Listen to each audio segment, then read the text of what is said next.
Hello everyone, बहुत बहुत स्वागत है आप सभी का हमारे यूट्यूब चैनल अड्डा 24/7 जुडिशरी पर। आप मेरे पीछे देख ही सकते हैं, रामचरितमानस के कुछ सीन्स हैं यहाँ पर। और रामचरितमानस एक ऐसी पुस्तक है, आप कह सकते हैं कि ऐसी गाथा है ना, जो बचपन से हम सब पढ़ते आए हैं, हम सब सुनते आए हैं, चाहे हम किसी भी धर्म जाति से कहीं से भी बिलोंग करते हो। और आज मैं कुछ आपको ऐसा बताने वाली हूँ कि अब रामचरितमानस को लेकर के विवाद हो रहा है। विवाद क्या है, मामला कोर्ट तक कैसे पहुंच गया है, क्या बातें कही गई हैं, और बातें काफ़ी डिमीनिंग है। अगर मैं हिंदू धर्म की बात करूं और रामचरितमानस की बात करूं तो आज हम इसको समझने वाले हैं अच्छे से। उसके पहले, उसको शुरू करने के पहले मैं आपसे चाहूंगी, एक विनती करूंगी कि प्लीज़ आप न्यूज़ चैनल देख करके, न्यूज़पेपर पढ़ के कोई भी गलत भावना, कोई भी गलत धारणा ना अपनाएं, क्योंकि चीज़ें बहुत अलग होती हैं प्रैक्टिकली, और वास्तविकता के तौर पर चीज़ें बहुत ज़्यादा अलग हो जाती हैं। तो बिगिन करते हैं आज का सेशन, इनका नाम लेकर के। इनका चलिए, उससे पहले भी हाँ, एक और चीज़ बताना चाहूँगी यहाँ पर कि हमारे ऑल स्टेट, सारे स्टेट्स के जुडिशरी का फाउंडेशन बैच लॉन्च हो चुका है, क्लासेस स्टार्ट हो चुकी हैं। यहाँ पर जो हमारे बैच है प्री प्लस मेंस के लिए, और जिन बच्चों का मेंस क्लियर हो जाता है उनके लिए फ्री इंटरव्यू गाइडेंस प्रोग्राम भी होने वाला है। तो जो बैच आपको 59,999 का मिलता है, यदि आप मेरे कोड का प्रयोग करते हैं Y625, तो आपको मात्र 13,400 में मिल जाएगा। कैसे मिलेगा अभी बता दूंगी मैं आपको लास्ट में। उसके पहले हम रामचरितमानस की बात कर लेते हैं। अब यहाँ पर मुजफ्फरनगर में, बिहार के मुजफ्फरपुर में एक प्राइवेट कंप्लेंट फाइल हुई है, वहां के लोकल कोर्ट में, मतलब कि डिस्ट्रिक्ट कोर्ट में फाइल हुई है। किसके अगेंस्ट हुई? बिहार के एजुकेशन मिनिस्टर चंद्रशेखर जी के अगेंस्ट। ठीक है, क्योंकि इन्होंने एक बयान दिया है, एक स्टेटमेंट दिया है कि रामचरितमानस जो है ना, जो एक एनेपिक हिंदू रिलीजियस बुक है, वो समाज में नफरत फैला रही है, spreads hatred in the society. इनका कहना है कि समाज में नफरत फैलाती है। अब ये तो कुछ नया ही वर्जन है, आज से पहले तो हम में से ना किसी ने शायद ये बात सुनी होगी, ना ही ये बात सोची होगी कि रामचरितमानस किसी में नफरत फैला सकती है समाज में। खैर, आज इस मामले को देख लेते हैं। ये कंप्लेंट जो है सीजीएम साहब के सामने फाइल हुई है, जो कि मुजफ्फरपुर में पोस्टेड थे। लॉयर का नाम है सुधीर कुमार ओझा जी। इन्होंने अपनी प्ली में ये बोला है कि ये लीगल एक्शन चाहते हैं चंद्रशेखर जी के अगेंस्ट। चंद्रशेखर जी कौन है? बिहार के एजुकेशन मिनिस्टर हैं। अब जान लेते हैं कि यहाँ पर बात क्या हुई है। तो यहाँ पर चंद्रशेखर जी, जो कि एजुकेशन मिनिस्टर हैं बिहार के, इन्होंने बहुत बड़ा डिबेट शुरू कर दिया है, बहुत बड़ा यहाँ पर कह सकते हैं विवादास्पद स्थिति बना दी है। इन्होंने बोला है कि रामचरितमानस, जो कि रामायण पर बेस्ड है, ये समाज में वैमनस्य फैला रहा है, फैलाता है, बहुत फैलाता आ रहा है काफी समय से। ये अपनी स्पीच दे रहे थे नालंदा ओपन यूनिवर्सिटी के 15th कॉन्वोकेशन में, कॉन्वोकेशन जहां पर स्टूडेंट्स को डिग्री मिल जाती है जब उनका कोर्स पूरा हो जाता है। ठीक है, तो चंद्रशेखर जी ने यहाँ पर बोला कि रामचरितमानस और मनुस्मृति दो ऐसी किताबें हैं, दो ऐसी राइटिंग्स हैं जो यहाँ पर समाज को डिवाइड कर रही हैं, मतलब कि समाज में नफरत पैदा कर रही हैं, लोगों को एक दूसरे से अलग कर रही हैं। किस प्रकार से ये चीजें, आइए इसको जान लेते हैं। इन्होंने कहा कि मनुस्मृति को इसलिए जलाया गया क्योंकि इसके एक बड़े हिस्से में कई अपमान शामिल थे। इनका कहना था कि इसके बड़े हिस्से में कई अपमान शामिल थे। रामचरितमानस में किस तत्व का विरोध किया गया था और क्यों? और यहाँ पर रामचरितमानस की बात करते हुए उन्होंने कहा कि निचली जातियों के लोगों को स्कूल जाने की अनुमति नहीं थी, और रामचरितमानस के अनुसार यदि वे ऐसा करते हैं तो वे दूध पीने के बाद सांप की तरह जहरीले हो जाएंगे। अब क्या कोई रेफरेंस याद आ रहा है आपका जहां पर ये बात करी गई हो? अगर जो भी याद आ रहा है आपको, उसके अनुसार मैं बताना चाहूंगी कि ये एक तरीका है इंटरप्रेट करने का, लेकिन एक्चुअल में जिस तरह से सोसाइटी को दिखाया गया है, जो राम राज्य था, जो एक आइडियल स्टेट था, उस चीज को हम अभी तक हासिल नहीं कर पाए। हमारा सपना ही है कि हम वेलफेयर स्टेट बना लें, वेलफेयर स्टेट बना लें, लेकिन कितने सालों से हमारी कोशिश चल रही है वेलफेयर स्टेट बनाने की, और उस समय में ना तो समाज की कोई व्यवस्था होती थी, ना ही संविधान होता था, लेकिन राम राज्य था, और आज के डेट में सब लोग राम राज्य ही चाहते हैं। तो खैर, इसके बाद आगे की भी बात कर लेते हैं कि इनका कहना क्या है, ये कहना क्या चाहते हैं। मंत्री ने दावा किया कि मनुस्मृति और रामचरितमानस ऐसे काम है जो नफरत को उकसाते हैं, क्योंकि वे महिलाओं और दलितों, पिछड़ों को शिक्षा प्राप्त करने से रोकते हैं। जहां तक मैंने मनुस्मृति और रामचरितमानस का पाठ करा है, मतलब पढ़ा है जहां तक, वहां तक मुझे ये तो पता है कि थोड़े बहुत जो है यहाँ पर डिफरेंसेस थे, और डिफरेंसेस आपके जो है काफी टाइम से चले आ रहे हैं, ऐसा नहीं है डिफरेंसेस ऐसे ही थे। बट यहाँ पर ये बात कहना कि यहाँ पर पढ़ाई लिखाई से रोकना, मुझे लगता नहीं किस प्रकार का कोई प्रोहिबिशन लगाया जाता था, क्योंकि अगर रामचरितमानस की बात करें, रामायण की ही बात करें, तो सीता जी ने स्वयंवर में अपने राम जी को चुना था। अगर उस टाइम पे जो है इतने राइट्स थे, इतनी खुली थिंकिंग थी, तो फिर इस बात का थोड़ा लॉजिक समझ में नहीं आ रहा है। आगे बढ़ते हैं। ये किताबें मनुस्मृति, रामचरितमानस, गुरु गोलवलकर की बेंच ऑफ थॉट्स पूर्वाग्रह फैलाती हैं। इसका क्या मतलब है कि जो इनका कहना है कि जो इनकी किताबें हैं ना, ये नफरत फैला रही हैं, पूर्वाग्रह फैला रही हैं। उन्होंने कहा कि देश प्यार से महान बनेगा, नफरत से नहीं। ये बात से तो हम सब एग्री करेंगे कि देश तो प्यार से ही महान बन सकता है, नफरत से नहीं। बट हाँ, ये वाली बात थोड़ी सी डाइजेस्ट नहीं हो रही है कि रामचरितमानस और मनुस्मृति यहाँ पर नफरत फैलाते हैं। मनुस्मृति को एक लेवल पर जाकर के आई कैन से कि वहां पर समाज को रेगुलेट करने के लिए कुछ लॉज तो बताए गए थे, मनु के द्वारा लिखी हुई है, वो मनु के द्वारा लिखी क्या, मनु के द्वारा बताई गई है, जिसको हमने मनुस्मृति में लिखा हुआ है, जिसको हम पढ़ते आ रहे हैं बहुत समय से। और जब हमारे पास कोई कानून नहीं था तभी समाज को तो चलाना ही था, लोगों को तो चलाना ही था। हम सिविलाइज्ड होने में कितना समय लग गया है, हम ऐसे ही थोड़े ना सिविलाइज्ड हो गए, बहुत समय लगा है हमें सिविलाइज्ड होने में। लेकिन अब इतना सिविलाइज्ड हो गए हैं क्या हम कि हम रामचरितमानस और मनुस्मृति को इस लेवल पर डिग्रेड कर सकते हैं? मतलब क्या ये बोला जा सकता है कि ये नफरत फैलाती हैं? बिकॉज मुझे नहीं लगता, क्योंकि आप जब भी रामचरितमानस का पाठ करेंगे आपके मन को एक अनुकूलता प्राप्त होती है, एक मानसिक शांति प्राप्त होती है। मतलब कि एक भगवान ने जब किसी इंसान का जन्म लिया, बहुत से ऐसे भी लोग हैं जो इसको नहीं मानते होंगे, लेकिन अगर आप एक कहानी की तरह भी इसको पढ़ रहे हैं तो क्या कहानी की तरह भी क्या भी, जैसे हम बचपन में देखते थे कि स्टोरी का मॉरल क्या है, तो क्या कहानी की तरह पढ़ के भी क्या आपको इसका मॉरल, इसका उद्देश्य ऐसा लग रहा है कि यहाँ पर नफरत फैलाना चाह रहे हैं, एनिमोसिटी फैलाना चाह रहे हैं, वैमनस्य फैला रहे हैं?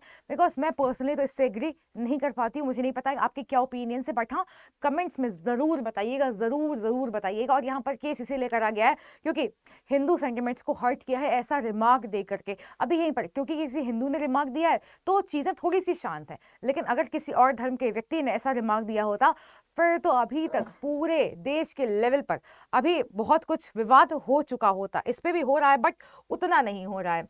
अब इसी महीने की शुरुआत में मनुस्मृति के बारे में इसी तरह का दावा केरल के मंत्री और कम्युनिस्ट राजनेता एमबी राजेश ने किया था, जिन्होंने कहा था कि कठोर जाति व्यवस्था मनुस्मृति पर आधारित है। अब यहाँ पर मनुस्मृति में जो बात कही गई है ना, वो खाली समाज की व्यवस्था को रेगुलेट करने के लिए करी गई है। उस टाइम पर वर्णा सिस्टम हुआ करता था, जो जो काम करता था ना उसको उससे आइडेंटिफाई करा जाता था। अब हमने चीज़ों को इतना सॉलिडिफाई कर दिया है, इतना हमने ऐसे बर्फ तरह जमा दिया है कि वो अपने खांचे से बाहर नहीं निकल पा रहे हैं। तो इसमें क्या मनुस्मृति की गलती है या फिर मनुष्यों की गलती है? आपको क्या लगता है कमेंट्स में बताना बिल्कुल ना भूलें। राजेश ने कहा था, अगर केरल में एक आचार्य है तो वह श्री नारायण गुरु हैं, ना कि आदि शंकराचार्य, वर्कला शिवगिरी मठ कार्यक्रम में बोल रहे हैं। अब यहाँ पर शंकराचार्य जी, जिनको यहाँ पर विश्व स्तर पर माना जाता है, धर्मगुरु माना जाता है इनको यहाँ पर, अब इनके बारे में ऐसी बातें करना डेरोगेटरी तो है ही। अब यहाँ पर लीगल प्रोसीडिंग्स का भी पात्र बन रही हैं ये स्टेटमेंट्स।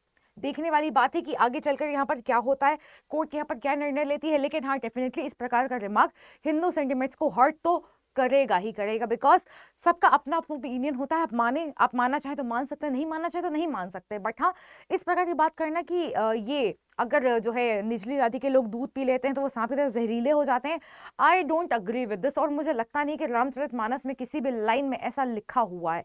आप लोगों को अगर पता है कहाँ पर लिखा हो तो मुझे बताना बिल्कुल मत भूलिएगा। मनुस्मृति पर स्थापित कठोर जाति व्यवस्था शंकराचार्य द्वारा समर्थित थी। श्री नारायण गुरु ने जाति व्यवस्था को समाप्त करने का प्रयास किया।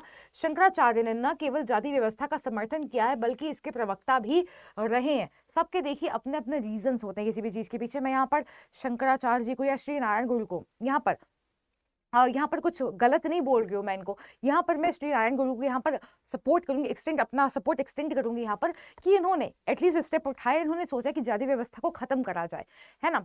तो ऐसा नहीं है कि हर चीज़ में गलतियाँ ही होती हैं या फिर कौन होते हैं, कुछ चीज़ में प्रोज भी होते हैं। अब यहाँ पर सबका ओपिनियन अपना अपना है, कौन क्या मानता है वो भी डिपेंड करता है। लेकिन हाँ, दोनों की अपने अपने लेवल पर फॉलोइंग है। आप यहाँ पर चीज़ों को कंपेयर नहीं कर सकते हैं और ना ही किसी का नाम लेकर के आप इस तरह से चीज़ों को डिग्रेड कर सकते हैं।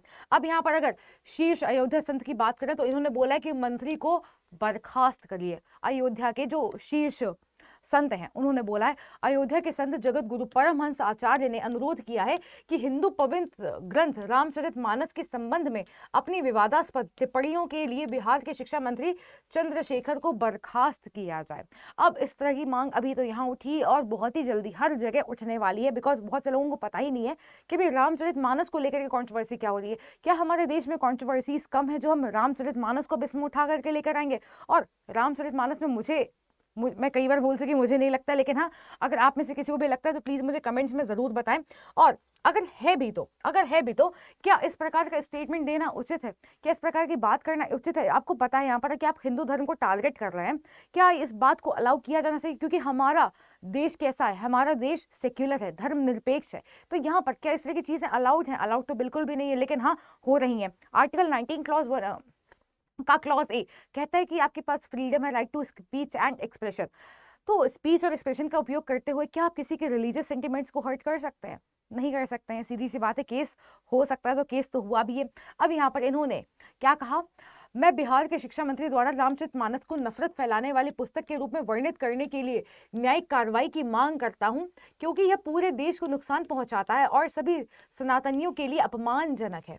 अब इसका एक और रीजन है इनका ऐसा कहने का। रीजन क्या है? अगर आज की डेट में हमारी जो नई पीढ़ी है, जो इतना ज्यादा भगवान को, धर्म को, ये सब चीजें इतनी नहीं मानते, उन पर क्या प्रभाव पड़ेगा इस चीज का? वो कहीं ना कहीं हो सकता है कि इसी को रूट ईविल मानने लगे कि रामचरितमानस से ही चीजें शुरू हुई हैं। बट क्या ऐसा है? क्या एक्चुअल में ऐसा है? ये बात तो हमें तभी पता चलेगी जब हम इस बात की गहराई में जाएंगे, डेप्थ में जाएंगे। उन्हें 1 सप्ताह के भीतर अपने मंत्री पद से हाथ धोना चाहिए अगर वह माफी नहीं मांगते हैं। यहाँ पर ये मांग करी गई है कि इनको माफी मांगनी चाहिए अपने इस प्रकार के स्टेटमेंट के लिए। आपकी पर्सनल ओपिनियन जो भी है, आप किसी की भावनाओं को ठेस कैसे पहुंचा सकते हैं? आपका जो फंडामेंटल राइट है वो इतना भी ज्यादा एक्सीड नहीं करता है। बिहार के शिक्षा मंत्री चंद्रशेखर का वध करने वाले को मैं 10 करोड़ रुपए का इनाम दूंगा। इसके साथ साथ ये भी स्टेटमेंट दिया है इन्होंने, ये भी स्टेटमेंट दिया है। सिवर करने का मतलब यहाँ पर वध करना नहीं है, एक्चुअली इनको जो है इनके अगेंस्ट जाने की बात करी जा रही है। जो इनको हटा पाएगा उसको यहाँ पर 10 करोड़ रुपए इनाम दिया जाएगा। तो आप सोच सकते हैं यहाँ पर कि कितने बड़े लेवल पर ठेस पहुंची भावनाओं को, और पहुंचनी भी चाहिए, क्योंकि चाहे हिंदू धर्म हो, चाहे मुस्लिम धर्म हो, चाहे क्रिश्चियन हो, किसी को भी अलाउड नहीं होना चाहिए कि किसी के भी धर्म को लेकर के कोई ऐसी आपत्तिजनक बात करें। अब इसके बारे में आगे क्या होता है, जो भी लीगल अपडेट्स इससे जुड़ी होंगी, मैं आपको बताती रहूंगी टाइम टू टाइम। लेकिन आज मैं आपको बताना चाहती हूँ, क्योंकि लोहड़ी मकर संक्रांति का पर्व है, तो यहाँ पर आपके लिए डबल वैलिडिटी आई है। हमारे जुडिशरी के जितने बैचेस हैं अड्डा 24/7 की तरफ से, चाहे महापैक हो, चाहे लाइव क्लासेस हो, चाहे टेस्ट सीरीज हो, सब पर यदि आप आज लेते हैं तो डबल वैलिडिटी है। आप कैसे क्लेम कर सकते हैं वो भी बता देती हूँ, डिस्काउंट कैसे लेना है वो भी बता देती हूँ। आपको अपना ब्राउजर खोलना है, और ब्राउजर खोल के आपको गूगल पे जाना है। गूगल पे जाकर के आपको सर्च करना है अड्डा 24/7। पहले लिंक पर आपको जाना है और यहाँ पर ऑल कोर्सेज में जाइएगा। ऑल कोर्सेज में जैसे ही जाएंगे ना आप, यहाँ पर आपको यूपीएससी में जाना है। यूपीएससी से आपको स्टेट जुडिशरी पीसीएसजे में जाना है। जब आप यहाँ पर जाएंगे, आप व्यू ऑल करेंगे, तो आपको यहाँ पर हमारे सारे बैचेस देखने को मिलेंगे। हमारा बिहार के लिए टारगेट बैच है, यूपी के लिए, हरियाणा के लिए, एमपी के लिए, दिल्ली के लिए, बहुत ही जल्दी उत्तराखंड, राजस्थान के लिए भी आने वाला है। लेकिन उन बच्चों का क्या जो सारे स्टेट्स की तैयारी करना चाहते हैं, उन बच्चों का क्या जो सारे स्टेट्स की तैयारी करना चाहते हैं, तो उनके लिए यहाँ पर बड़ी खास चीज़ है, हमारा जुडिशरी का महापैक है। इस महापैक की मदद से आप 1 2 3 4 5 नहीं, बल्कि लगभग 16 से ज़्यादा, लगभग 20-22 राज्यों की तैयारी एक साथ कर सकते हैं। कैसे? यहाँ पर मैं आपको दिखाना चाहूंगी। पहली चीज़ तो इसमें आपका लॉ भी कवर हो जाता है, जीके जीएस भी कवर हो जाता है, और प्रूफ के तौर पर ये रहा आपके सामने। यहाँ पर आपके जीएस के सारे नोट्स आपको मिलते हैं, इंग्लिश हिंदी दोनों में मिलने वाले हैं, सारे सब्जेक्ट्स के। लॉ के नोट्स प्रिपेयर हो रहे हैं, वो आपको डेली बेसिस पर मिलते चले जाएंगे। सारे लॉ के सब्जेक्ट्स कवर करवाए जाएंगे। फाउंडेशन बैच तो आपको मिलेंगे ही, जितने हम स्टेट बैचेस लॉन्च करेंगे ना, सारे आपको यहाँ पर मिलने वाले हैं 1.5 साल के लिए, 18 महीने के लिए। जितने भी हम क्रैश कोर्स लॉन्च करेंगे, जुडिशरी के जो भी नए बैचेस आते जाएंगे, सब आपको यहाँ पर मिलते जाएंगे। और जितने बैचेस पहले हो चुके हैं उनकी रिकॉर्डिंग भी आपको यहाँ पर मिल जाएगी। आज की डेट में अगर आप लेते हैं तो 18 महीने तक के लिए आपको ये सारे कोर्सेज मिलते रहेंगे। टेस्ट सीरीज जितनी भी आएंगी सारे एग्जाम के लिए, सारे के सारे फ्री ऑफ कॉस्ट आपको यहाँ पर मिलने वाली है। हमारा ये जो बैच है प्री प्लस मेंस के लिए है, और जिन बच्चों का मेंस क्वालिफाई हो जाता है उनके लिए इंटरव्यू गाइडेंस प्रोग्राम भी है। अब यहाँ पर आपको सारी लाइव क्लासेस मिलने वाली हैं, सारे टेस्ट सीरीज मिलने वाले हैं, रिवीजन के जितने बैचेस आएंगे वो मिलेंगे, रिकॉर्डेड वीडियोस जो हैं वो मिलेंगे, ऑल ई बुक्स सब मिलेंगी, पर्सनालिटी डेवलपमेंट भी मिलेगा, टेस्ट डिस्कशन भी मिलेगा, और लाइव वेबिनार भी मिलेगा इस इंडस्ट्री के एक्सपर्ट्स के साथ। इसके साथ यहाँ पर आपको मैं प्रूफ दिखाना चाहूंगी आप कौन कौन से स्टेट की तैयारी हमारे साथ कर सकते हैं। ठीक है, तो यहाँ पर देखिए, यूपी है, बिहार है, हरियाणा है, दिल्ली है, राजस्थान है, मध्य प्रदेश है, आपका यहाँ पर उत्तराखंड है, झारखंड है, छत्तीसगढ़ है, हिमाचल प्रदेश है, जम्मू और कश्मीर है, महाराष्ट्र है, वेस्ट बंगाल है, गुजरात है, उड़ीसा, और यहाँ पर all north east state judiciary लिखा हुआ है। इसका मतलब क्या है कि नॉर्थ ईस्ट में जितने राज्य आते हैं उनकी भी प्रिपरेशन आप हमारे साथ कर सकते हैं, ठीक है। तो 16वें नंबर पर जो लिखा है वो खाली एक राज्य नहीं है, वो बहुत सारे राज्य हैं। इसकी तैयारी हम करवाएंगे कैसे आपको? इसकी तैयारी हम आपको ऐसे करवाएंगे कि आप अगर महापाठ लेते हैं तो आपको फाउंडेशन के जो 15 सब्जेक्ट हैं वो तो मिलने ही वाले हैं, और स्टेट स्पेसिफिक आपके जितने लॉज हैं उनकी भी आपको क्लासेस मिलेंगी। जो लाइव होंगी वो लाइव मिलेंगे, जो रिकॉर्डेड होंगे वो रिकॉर्डेड मिलेंगे, लेकिन मिलेगा सब कुछ, समग्र सामग्री आपको एक ही जगह पर मिलने वाली है। एक चीज और दिखाना चाहूंगी मैं आपको यहाँ पर कि हम यहाँ पर जीएस के नोट्स तो दे दी हैं, बट लॉ के नोट्स प्रोसेस में मैंने आपको जैसा बताया उसके साथ साथ स्टेट स्पेसिफिक लैंग्वेज में हमारे लिए पढ़ाना थोड़ा डिफिकल्ट हो जाएगा, बिकॉज हम मलयालम उड़िया में अगर सीखने जाएंगे तो हमें बहुत समय लग जाएगा अगर लैंग्वेज सीखने में। उससे पहले अच्छा है कि हम पढ़ाई ही कर लें। तो यहाँ पर हम आपको अंग्रेजी और हिंदी में पढ़ा सकते हैं, इन दोनों तरीके से हम पढ़ाएंगे आपको यहाँ पर। और हाँ, फ्यूचर में एक प्योर इंग्लिश मीडियम बैच भी हमारा लॉन्च होने वाला है जुडिशरी का, जो आपको इस महापाक में फ्री ऑफ कॉस्ट मिलने वाला है। तो आप सारे राज्यों की तैयारी एक साथ कर सकते हैं हमारे जुडिशरी महापाक की मदद से। और इसको खरीदना कैसे मैं बता देती हूँ। बाय नाउ पे जाना है आपको, और यहाँ पर आपको मेरा कूपन कोड लगाना है। अगर आप कंपनी का कूपन कोड लगाते हैं तो आपको 75% डिस्काउंट या फिर 15% डिस्काउंट मिलता है, ठीक है। अगर आप मेरा कूपन कोड लगाते हैं ना तो आपको 77% डिस्काउंट मिलता है, ठीक है। 77% डिस्काउंट ये रहा आपके सामने, लेकिन मैं इसको 78 करवा दूंगी। कैसे? आपको यहाँ पर ये पे नहीं करना है और आपको ये भी पे नहीं करना है, 18,399 पे नहीं करना है आपको डाउनलोड करना है अड्डा 24/7 का मोबाइल एप्लीकेशन, जो कि एंड्रॉयड और आईफोन दोनों पर ही अवेलेबल, एप्पल स्टोर दोनों पर ही। इसकी मोबाइल एप्लीकेशन डाउनलोड कर लीजिए। इसका फ़ायदा क्या है? आप जब फर्स्ट टाइम डाउनलोड करके रजिस्ट्रेशन करते हैं तो आपको फ्री कॉइन्स मिल जाते हैं, 399 फ्री कॉइन्स मिल जाएंगे, और आपको ये बैच मिल जाएगा 18,000 के लमसम, ठीक है। 18,000 से ₹1 ज़्यादा देने की ज़रूरत नहीं है। 18,000 में आप 20-22 राज्यों की तैयारी कर सकते हैं, वो भी 18 महीने के लिए। तो अगर मैं खाली इसी को कैलकुलेट करूँ ना तो एक महीने की जो आपकी ट्यूशन फीस आ रही है वो ₹1,000 आ रही है, और इस ₹1,000 में हर महीने आपको टेस्ट सीरीज मिलने वाली है, सारे डाउट क्लियरिंग सेशंस मिलने वाले हैं, यहाँ पर आपको सारे बैचेस मिलने वाले हैं, सारे बैचेस का एक्सेस मिल जाएगा। इन 1.5 साल में 18 महीने में जितने नए बैचेस आते जाएंगे इन सब का एक्सेस आपको एक ही जगह पर महापाक में मिल जाएगा। तो अगर मैं बात करूँ ना कि क्लास 6-7 की अगर बच्चे की ट्यूशन फीस की भी बात करूँ तो उसके भी महीने के ₹1,000 नहीं लगते हैं। ऑनलाइन है, ऑनलाइन प्लेटफॉर्म है, इसलिए हम अफोर्ड कर पा रहे हैं कि मिनिमम सब्सक्रिप्शन फी में आपको इतना सारा कंटेंट एक जगह पर हम अवेलेबल करा करके दे रहे हैं, तो उसका बेनिफिट ज़रूर लीजिए। और हाँ, कूपन कोड ध्यान रखिएगा, Y625 यूज़ करिएगा, ये मेरा ही कूपन कोड है, इसको लगाना बिल्कुल मत भूलिएगा। और हाँ, अगर यदि अभी तक आप हमारे टेलीग्राम चैनल से नहीं जुड़े हैं तो हमारे टेलीग्राम चैनल से जुड़ जाइए। वीडियो के डिस्क्रिप्शन बॉक्स में आपको टेलीग्राम चैनल का लिंक मिल जाएगा, उससे जल्दी से जल्दी जुड़ जाइए। और हाँ, मेरे साथ लाइव सेशन अटेंड करने के लिए शाम को 6 बजे 6 PM every day Monday to Saturday live आना ना भूलें। कहाँ पर? इसी चैनल पर, अड्डा 24/7 जुडिशरी पर मिलना बिल्कुल ना भूलें। तो अगर अभी तक एनरोल नहीं करा तो फटाफट एनरोल कर लीजिए। क्यों? क्योंकि हमारे जो जुडिशरी कोर्सेज हैं दैट आर फॉर 9 मंथ्स, 9 महीने के लिए, लेकिन अभी क्योंकि डबल वैलिडिटी चल रही है तो आपको यहाँ पर महापाक 18 महीने के लिए मिल जाएगा। तो अपना फ़ायदा उठाएं, लाभ उठाएं और जल्दी जल्दी एनरोल कर लें। Thank you so much. मिलते हैं शाम को 6 बजे। Take care, bye bye.